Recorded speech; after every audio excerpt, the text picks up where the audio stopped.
내가 낚시로 리워야단을 낚을 수 있으며 끈으로 그 혀를 맬 수 있느냐? 그 코를 줄로 꿰 수 있으며 갈고리로 그 턱을 꿰 수 있느냐? 그것이 내게 살려달라고 애원할 것 같으냐? 그것이 내게 자비를 베풀어 달라고 빌 것 같으냐? 그것이 너와 언약을 맺기라도 하여 영원히 내 종이 되겠다고 약속이라도 할 것 같으냐?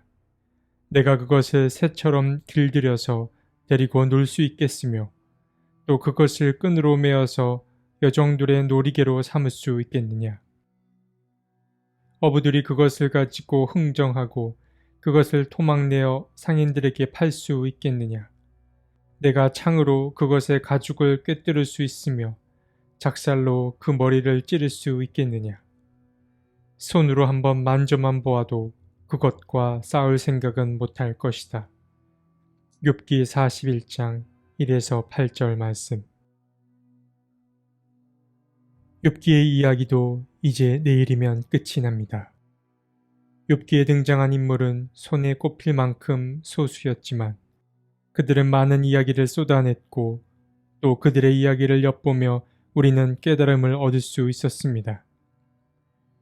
길었던 엘리후의 발언이 끝났습니다.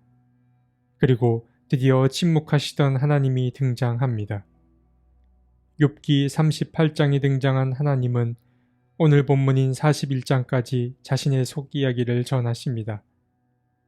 그런데 무대의 전면에 등장한 하나님은 거침이 없으셨습니다. 하나님은 다정하거나 친절하지 않았습니다. 하나님은 욥의 어리석음을 일깨우기 위해 그를 꾸짖기 시작하십니다. 욥은 하나님의 말씀에 어떠한 대꾸도 하지 못합니다. 정확히 말하면 그는 아무 말도 할 수 없었습니다.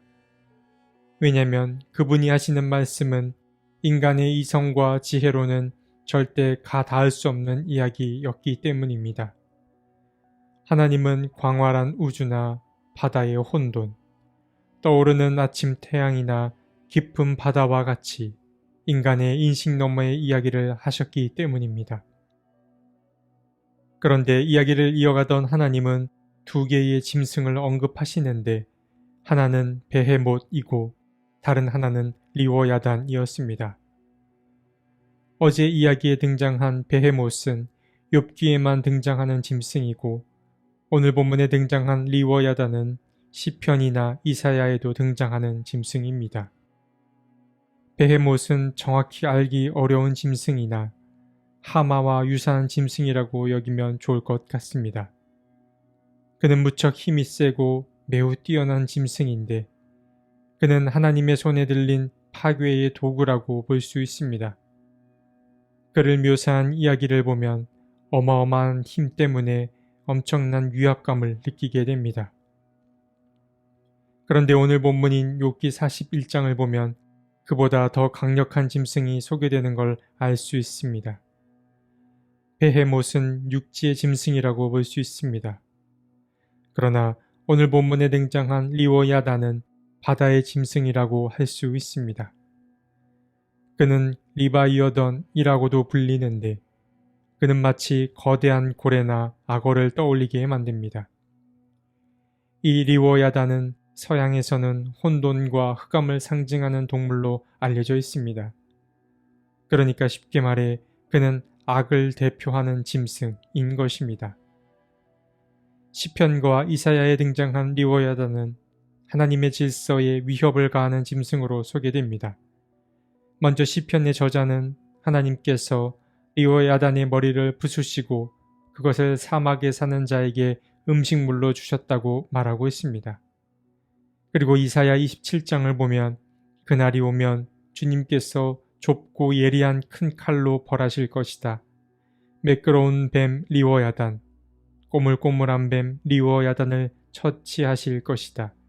곧 바다의 괴물을 죽이실 것이다. 라고 예견하고 있습니다. 그는 하나님의 반대편에 서 있는 동물인 것입니다. 하지만 오늘 본문에 등장한 리워야단은 하나님의 발언에 힘을 실어주는 짐승으로 등장합니다. 하나님은 리워야단에 관한 묘사를 아주 상세히 함으로 욥을 더 큰 침묵 속에 갇히게 만들었습니다. 그를 묘사한 글의 일부를 읽어드리겠습니다. 리워야단을 보는 사람은 쳐다보기만 해도 기가 꺾이고 땅에 고꾸라진다. 그것이 흥분하면 얼마나 난폭하겠느냐. 누가 그것과 맞서겠느냐. 그것에게 덤벼들고 그 어느 누가 무사하겠느냐. 이 세상에는 그럴 사람이 없다. 이 리워야단은 여러분께서 상상할 수 있는 가장 무서운 동물 그 이상이라고 생각하면 좋을 듯 합니다. 리워야단은 인간의 능력으로 통제하기 어려운 존재임이 분명합니다. 그리고 오늘 본문은 그 짐승 자체가 처음부터 겁이 없는 것으로 지음받았다고 말하기까지 합니다. 이러한 짐승을 인간이 어떻게 감히 손에 쥘 수 있으며 또 다스릴 수 있겠습니까? 하나님은 인간이 가진 모든 가능성과 욥이 자랑하는 지혜를 두 짐승의 이야기를 통해 모두 지워버렸습니다. 우리는 질문하게 됩니다. 하나님께서 욥을 구석으로 내몬 그 이유를 말입니다. 하나님께서는 그가 자신의 존재를 의심했기 때문에 그랬던 것일까요? 아니면 그가 하나님께 말대꾸하고 대들었기 때문에 그를 혼내고 싶어서 그랬던 것일까요? 사실 하나님이 욥을 꾸짖었던 이유는 그가 미워서 그랬던 것은 아닙니다. 그리고 리워야단의 위용을 자랑하기 위함은 더더욱 아닙니다. 하나님은 인간의 무능과 연약함을 상기시키기 위해 두 짐승의 이야기를 끌어왔던 것입니다. 욥기에 등장한 하나님의 이야기 방식이 투박하기는 하지만 우리는 하나님이 말씀하시고자 하는 바를 가슴에 잘 새길 필요가 있습니다. 하나님은 섬세하고 아주 편안한 방식으로 우리에게 다가오기도 하시지만 때로는 압도적인 자연과 환경, 커다란 힘을 통해 자신을 드러내기도 하십니다. 우리는 우리의 작은 일상을 벗어날 필요가 있습니다. 그 이유는 하나님의 크심을 느끼기 위함입니다. 물론 일상을 벗어나는 게 쉬운 일이 아닙니다. 갖가지 한계들 때문에 그러합니다. 하지만 일상을 벗어나서 커다란 세계에 접속하는 것에 꼭 많은 시간과 큰 돈이 필요한 것은 아닙니다. 물론 더 멀리 더 오래 낯선 세계를 경험하면 좋겠지만 그렇지 못한다 하더라도 그런 경험을 아예 못하는 것은 아닙니다. 소설가 알랭드 보통은 그의 책에서 불안을 극복하는 방법으로 두 가지를 제안했습니다. 한 가지는 여행하는 것이고 다른 한 가지는 예술 작품을 보는 것입니다. 하나님의 크심과 그분의 창조 세계를 경험하기 위해서도 이 두 가지가 참 의미 있다고 여겨집니다. 그는 말합니다. 자신이 하찮은 존재라는 생각 때문에 느끼는 불안의 좋은 치유책은 세계라는 거대한 공간을 여행하는 것과 그것이 불가능하다면 예술 작품을 통하여 세상을 여행하는 것이다. 하나님의 크심을 경험하는 방법에는 이외에도 여러 가지가 있을 것입니다. 여러분께서도 저마다의 방식을 통해 크고 놀라운 하나님을 경험할 수 있으면 참 좋겠습니다.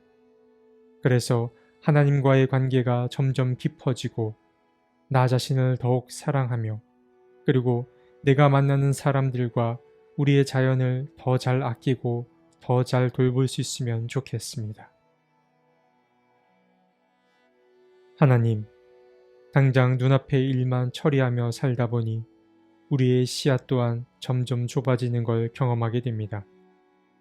그리고 그 좁아진 시야 안에 하나님을 자꾸만 가둬둘 때가 있었습니다. 주님, 고개를 들어 하늘을 바라보게 도와주시고 하나님의 크고 놀라우심을 매일의 삶에서 경험할 수 있게 도와주십시오. 크고 높으신 하나님의 뜻을 잘 깨달아서 그 뜻을 일상에서 잘 누리고 또 잘 살아내게 도와주십시오. 아멘.